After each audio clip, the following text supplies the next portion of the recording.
right? Do we have anything Can else? y'all hear me? Yeah, it's better now, bro.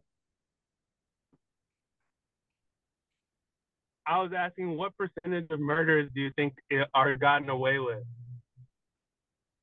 Who got away with?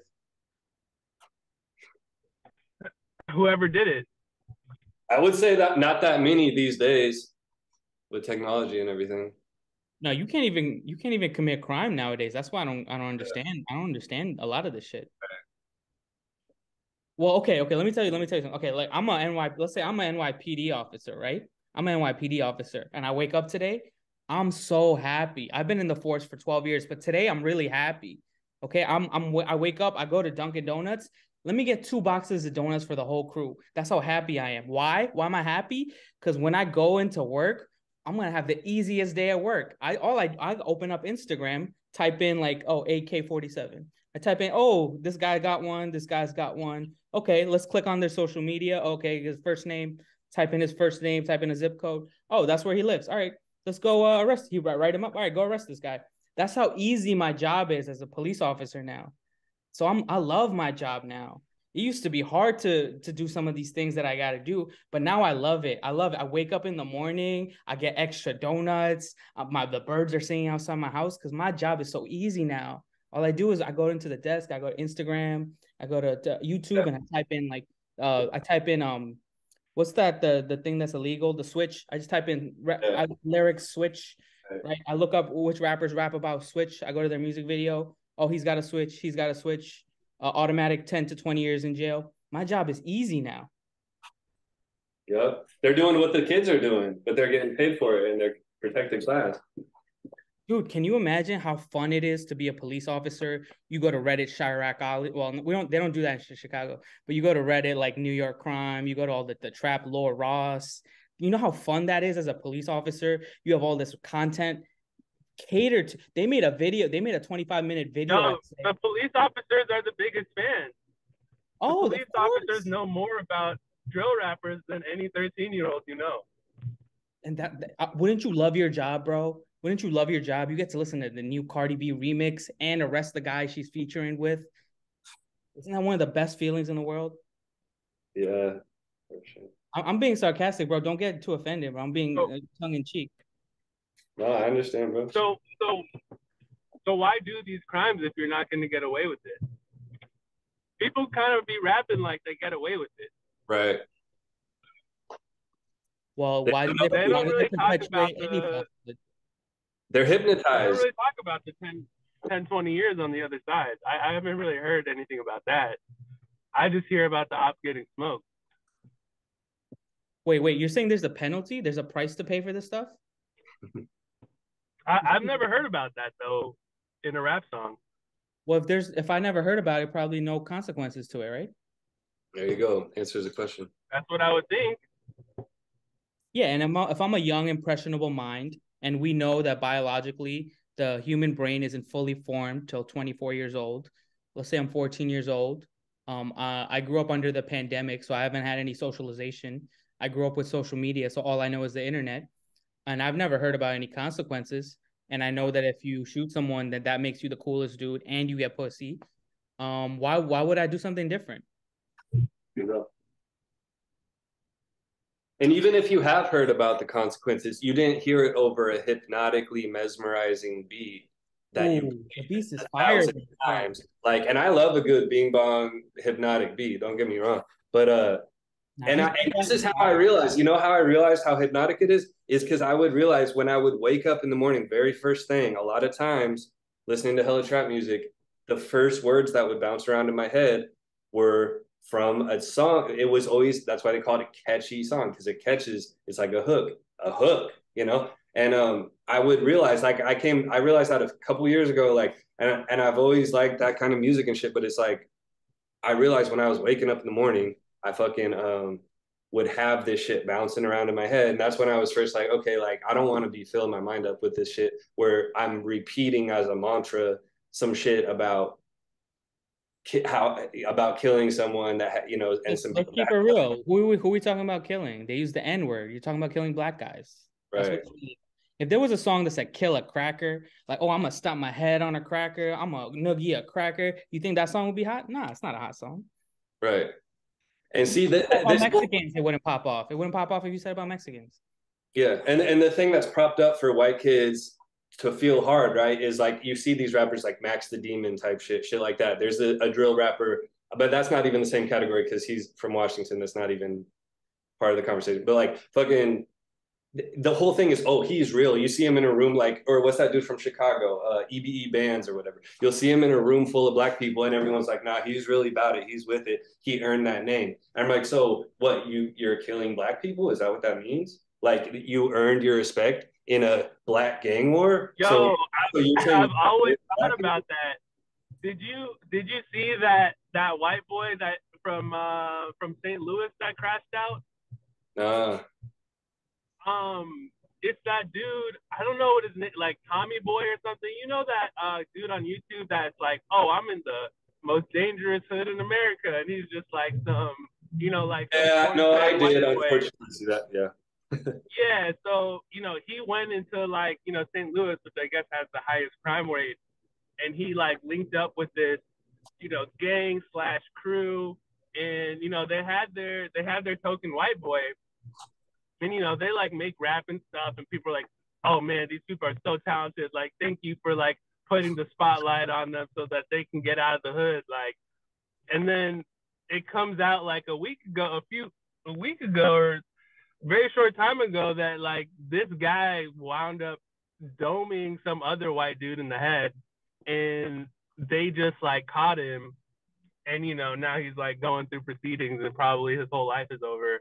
But I'm just like, what is going on in St. Louis that like white dudes are having shootouts in the streets? There you go. And every time you see a token white guy in the crew, they're like, oh, what did he have to do to earn that? Like, they're like, oh, he's probably more about it because he had to prove himself. Yeah, yo, like that's the thing is, me, Big Baby Gandhi, I'm not hard like that. I'm not cool. I'm not as cool as those white boys, and I'm not as cool as most other rappers. Cause see, all I had is I came from, I was born in a hut in Bangladesh. I came here and I exceeded every expectation. I got a doctorate in pharmacology. I got a chandelier, bro. You see that? I got art on my wall. That's a $5,000 painting right there. You see, that's a $4,000 frame TV. It looks bigger in person. That's all I have. These other rappers, they got clout, they got street cred, they got bodies, so they're way realer than me. But me, I'm just a pussy rapper. All I have is like a chandelier in my house. I just have a house that I bought in 2020 with a 2.85% mortgage rate. Meanwhile, the current mortgage rate is 7.5. So I've gotten one of the most historically low interest rates ever accomplished. That's all I have because I'm just a pussy. I'm just a pussy Indian guy, right? Pussy Bengali guy. So I'm not as real as these other dudes who have bodies and they're in the street like that. In fact, I don't even have anything intelligent to say like those dudes because I'm always just talking about who's getting paid from what, how people are propagandized to. And that stuff is corny, right? But the crazy white boy who takes someone down, now that's someone with something to say. That's someone with value and it's going to contribute to society. So I just wanted to add that part. Like, it's dope that there's so many other upstanding, not just white, but of all races, upstanding rappers like that who really provide a lot. Meanwhile, I'm just a pussy, Big Baby Gandhi, with my chandelier. You see me? That's just who I am, Yo, Chibi, yeah, idea, E-Y-E-D-A. I mean, his name said it all, right? He had to have ideas because he was a white rapper. That was. Oh, you're talking about idea? Idea, right? Rest in peace, idea. He had an idea that he had to have ideas because he was a white rapper. Bro, that's how it used to be. My bad, I didn't mean to cut you off. Go for it. Like it used to be, bro. Like if you weren't like that, if you weren't involved in those activities, you had to be creative. Like it would be like nonfiction, right? They grew up in the projects, right? But nonfiction, Ill Bill and them, fucking Cannibal Ox, like they were from the hood, but they weren't gangbanging and like selling drugs and shit. So they had to come up with crazy ideas, make bugged out music that no one had heard before. Like you just said about idea, like You had to have an idea. But that's not happening in underground rap right now, though. No, exactly. And that's the thing. And I noticed that around the time, like, of shit, like with the whole like flip phone Nokia era, people rapping about stuff. It was like all these hipsters that you just knew would never, around that shit, like it just became normalized to rap about being a full-time drug dealer and shit and having guns all the time for no reason. Like, and I'm like, dog, I miss when people that were nerds would just rap about like, bro, nonfiction, they were rapping about aliens and smoking dust blunts and the Illuminati and shit. But they were, Gandhi, but now you have the white kids in the projects doing drill rap. Gandhi, what, Chibo? What made you the GOAT? What's that? When you said all my homies turned to dealers because it's cheaper to supply. Yeah, that's fine. Because that was so real. Because you were a drug dealer part time out of economic efficiency. Yeah, right? And that part I talked about that. Yeah, I talked about it with Jirb. For me, it's if you want to make money dealing drugs, if you want to get real about it, the profit is at the margins, right? It's kind of like Breaking Bad. What I'm able to do is when I'm in the lab, I have a yield of within 0.5%. So because my yield is so tight to the product that I get, I can maximize the individual capsule or pill or pack, whatever I sell. These are things that they never talk about in rap. I talk about in my music a lot, but at the same time, it's like, I'm not against entrepreneurship. I appreciate the compliment. I mean, I was, if I can, I'm going to go into something that Koopa was talking about what changed in underground rap, because this is really relevant to what you were saying, right? So let's say like 6-7 years ago, right? Who was the king of like underground rap? You had in New York, at least, you had Sean Price and Rock Marciano, right? They were killing it, right? They were killing it, okay? But the stuff they were rapping about wasn't necessarily about street shit, especially Sean Price. Sean Price was a Muslim. He's rapping about being a family man, if you listen to his music, right? So it was a different time 7 years ago because the underground rap fan was actually, in my opinion, from where I grew up, was actually in the street. They were hard. They had to live in the street, but they weren't acting like they were drug dealers or anything like that, or because it used to be normal. You used to just be in the hood, and that's it. You were a normal person. That used to be a thing. So that's who was the underground. That's who we supported. People like Sean Price, Rock Marciano. Like I'm trying to think. Like we were listening to Grand Puba, Master Ace, Ed OG. Like I'm trying to think about this time period. What's going on now? Now look at how pussy and invalid and insecure the underground rap fan is. Who's big? Freddie Gibbs, Griselda. I'm not trying to shit on their music, but think about how those artists are marketed. They're marketed as look at their lengthy criminal history, so they must be more valid than other rappers who are always talking about this. And why do you have that need to co-sign your underground rap music taste based on street cred? That used to be a mainstream thing. But why did that happen? Because the underground rap fan is not the same fan from 8 years ago. We're just a normal dude from the hood. Like I don't care. Like I'll listen to like 50 and Cannibal Ox. And you know what I mean? I'll listen to that too.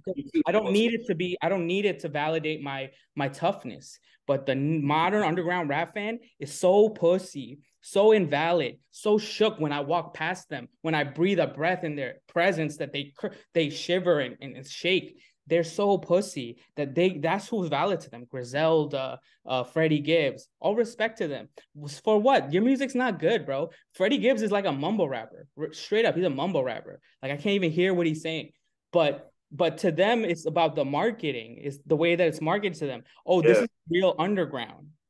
Right? So think about how weak, like, okay, fine. Let's say the average rap fan, because of how big and commercial it got, okay, it got spoiled. But what happened to underground rap and the culture? And like, we were supposed to be DIY. Like, we're supposed to care about this shit. But literally, you guys are even more pussy. You guys are more pussy because you listen to someone just because of their street cred and the music's not even good. At least why? Well, what does a Freddie Gibbs fan look like now? Who do you imagine when you imagine a Freddie Gibbs stan? I don't want to go. I imagine older people, to be honest. All the older homies love Freddie Gibbs. Like, well, see, like, I'm not trying to shit on rappers, but you understand what I'm saying? Like, the ecosystem has changed.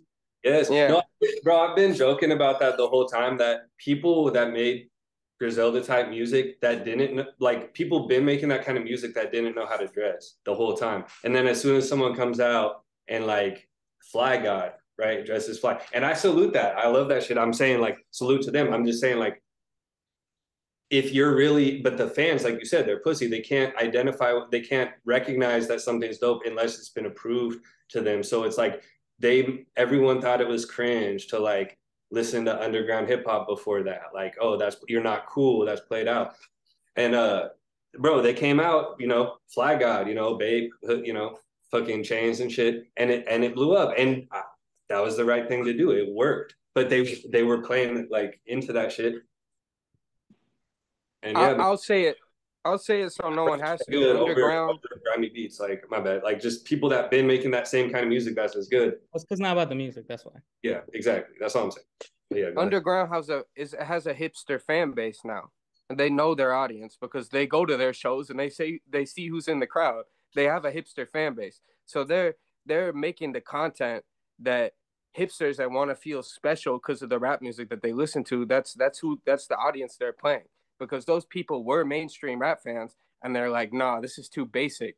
I got to get into something more niche. So they know the audience they're playing, and it's not the audience that they used to be playing. It's just not the same audience anymore. That's why they became underground rap fans again, because the same hipster crowd, they were listening to Ghostface and all that shit. And then like around like 20, like when Chief Keef came out, Migos and all that shit, 2 Chainz, when that shit was first coming out, all the hipsters started like throwing all the underground shit under the bus and being like, oh, this is hell cool. I hate lyrical, miracle, spiritual, all that shit. If you rap about like, and bro, people that were fully immersed in that, and now they're coming back to the hipster shit because it's been approved. I mean, my bad. They're coming back to the underground grimy shit because it's been approved. And like, I see it. I've seen the whole cycle. I was a teenager going to the, taking the bus to Cap Hill and to the sneaker shops. They're playing like Dipset mixtapes and shit, but they're also playing underground shit. And then they just threw all that shit under the bus, bro. And I'm just saying, like, I've never played into that. I never drew that dichotomy. I loved traditional underground hip hop, and I loved like when Gucci Mane came out, bro. We were listening to Gucci Mane the whole time, like My Kitchen, like when it came out.